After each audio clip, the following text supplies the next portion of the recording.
What's up, guys? Josh Payne here at 24/7 Sports, joined by Steve Wiltfong, National Director of Recruiting. It is the weekly Wiltfong Recruiting Whip Around. Steve, we've got a lot to talk about. The race for number one. We got top 10 uncommitted prospects. So let's just go down this road. I know you've been writing about this a lot the last couple of weeks, and you focus on it 24/7. So top uncommitted prospects right now, which classes stand to be the biggest gainers? Where are you feeling, and what are you feeling?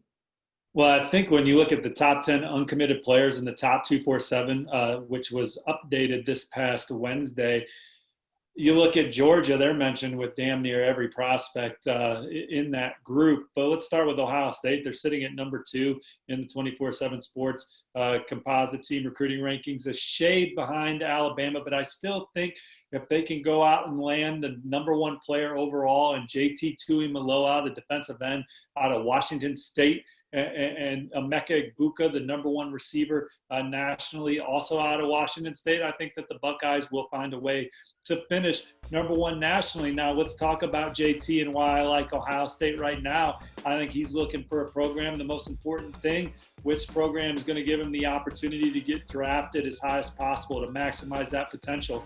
And right now, I think he looks at Larry Johnson and Ohio State's track record, from Chase Young to Joey Bosa and Nick Bosa, among others, even guys like Draymond Jones going high in the draft as look, man, maybe Ohio State's not around the corner from me, but if I go there and bide my time for 3 years, I'm going to reach my dream. Now, if you're Oregon, you're excited about the Pac-12 maybe playing some ball now.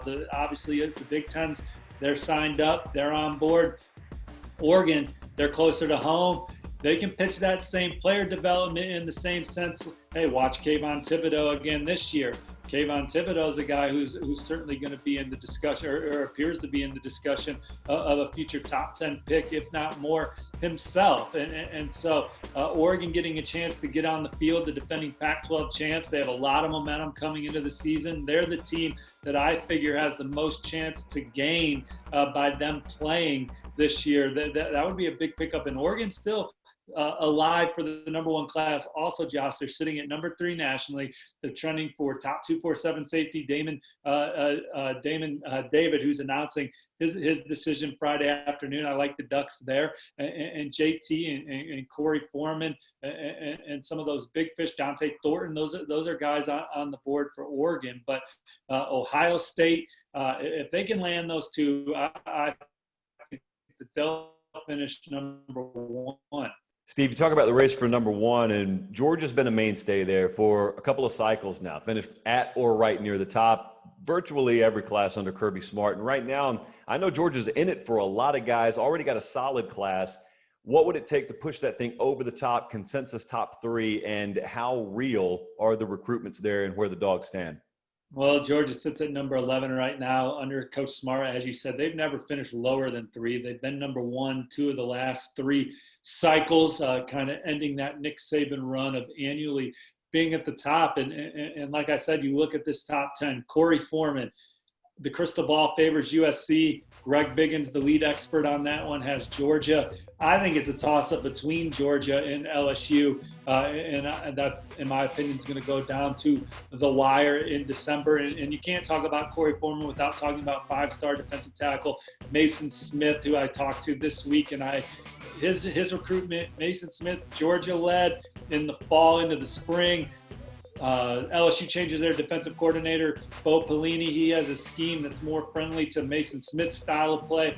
LSU moves out in front. Mason Smith then visits LSU and Georgia unofficially with Corey Foreman and several other touted prospects here late this summer. And I think it's a toss-up now with Georgia and LSU. I think they both love the people at each places and see an opportunity to be incredibly successful in Baton Rouge or Athens, and those are gonna be 2 hellacious recruiting battles down the stretch. And there's other schools swinging at both of them. Miami and Alabama and Florida. Mason Smith had to let me go because Nick Saban was calling him. And so you got schools like that swinging, and certainly USC and Oregon for Corey Foreman. But I think those are going to come down to LSU and Georgia. Smail Munden, top 247 linebacker out of the state of Georgia, Nyland Green, top 247 corner. These are 5-star caliber talents. They're part of that top 10 uncommitted piece I wrote. Marius Mims. Those are all guys that Georgia's favored for on the crystal ball, Marius Mims being the offensive tackle. But they got their hands full with those three, even though they lead. This could be a hell of a finish for Auburn, Josh.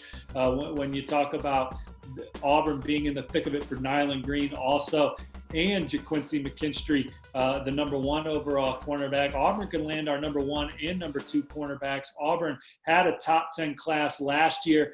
If they can go out and get McKinstry, Nyland Green, and Scooby Williams and Smail Munden, they're in for all 4. Maybe they're back in the top 10 again this cycle as Gus Malzahn and his staff are building off some momentum that they built with last year's class. But Georgia, they're also in the outside of Mims, who they're fighting Tennessee for, and seems like Mims is in Knoxville, in Athens a lot here as of late, and Georgia's kind of trending up for Nyland Green. Clemson was who I liked early. I think Clemson faded for a while, but sounds like they still have a pulse there. But you got Auburn. Tennessee is a trend up with Nyland Green. Auburn's a trend up with Nyland Green. Auburn's a definite trend up with Smail Munden right now as they battle Georgia for him. And then Xavier Sorey, I love where that's going for Georgia right now. Alabama was considered the early favorite for that 5-star caliber linebacker out of the Sunshine State. But right now, I think Georgia and Florida are in the best position there. I like Georgia, but on the flip side, we talk about Corey Foreman and Mason Smith being a package deal that I'm buying. Xavier Sorey and Terrion Arnold, arguably the top safety in the country, are number 2 safety in the top 247. I think they're going to play college football together. The funny thing with that one is even though I like where Georgia stands for Sorey, and certainly I think Florida's up there, I think it's flipped for Arnold. I think Florida has a slight edge for Arnold, and Georgia is the school trying to make a move there. So these top 10 battles are going to be fun to watch here over the next couple months as we're in the stretch run. September, only September. Steve, let me ask you this, by the way, before we wrap up. Originally we had a lot of commitments, like a disproportionate number of commitments once things went dead, so to speak, with quarantining and whatnot. And it was this consensus that, man, once visits happen in the fall, there are probably going to be a lot of decommitments. Well, now we keep getting that dead period extended, and it doesn't look like we'll have that official visit season, at least the classical sense of one that we normally have. So you talk to virtually everyone in the industry. What is the feeling out there about how different this stretch run is going to be up to whenever signing day ends up being versus how it normally is? Well, we've talked about it before. Without visits, Josh, I don't know if we're going to have this huge decommit season that was certainly going to be something to monitor when kids would be allowed to get back on the road and take visits, because a lot of these young men were really looking forward to taking their officials and getting that experience, and they're not going to get it now. And so I think that it's going to be harder to flip without that experience of getting into Athens or Tuscaloosa or Baton Rouge on a game weekend and feeling that buzz and getting around those commits and players. And, I can see myself here instead of there now.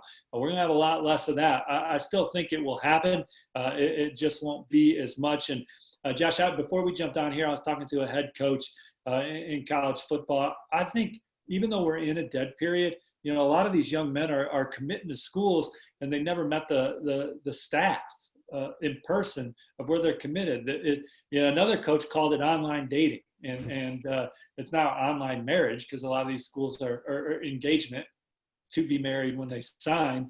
I think that even I understand under the current landscape, whether you agree with the current landscape or not, of not bringing in prospects or bringing in outside people to visit your program when you're trying to keep your numbers down and all of that. But the coaches are getting tested regularly. So where I'm going with this, Josh, is I think that college coaches should be allowed to go on the road right now and meet these prospects in person. And if the high school that you're going to visit will allow you to come into their building, or the prospect that you are recruiting says, hey, you can come into my home, the coach is going to go back to wherever he's working and get a COVID test, and whatever the results of that is will then dictate if he's allowed to coach. Then it's up to the college coaches. Hey, do we want to send a coach on the road knowing there's a chance he could get a more of a chance he could get a positive? That's all. Just put the decision on the colleges to figure that out.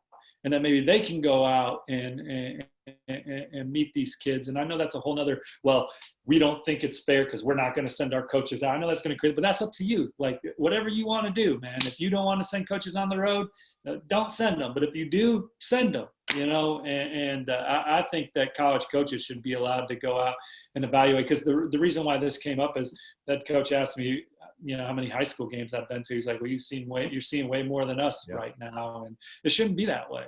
These coaches are getting tested regularly. And so with that, I think that they can go out on the road and they can protect themselves the way they want to protect themselves. A lot going on, man. I knew you'd go in depth on that. Thank you so much, Steve. We do it every single week. It is the Wiltfong Recruiting Whip Around. No better place for intel and whispers on recruiting than what you're watching. Josh, I'm just sad that Louisville's hosting a night game against Miami, 2 top 25 teams, and I don't have a story on the prospects of visiting that ball game. And we can't even go. Big recruiting weekend for Satterfield and them. Yeah, I mean, if recruiting is happening and we can't cover it, if the game's happening, we can't be there. Is the game really even happening? I don't know. We'll find out Saturday night on whatever network that's on. Anyway, Steve Wiltfong, man, we've gone over. Thank you so much. I'll see you again this time next week.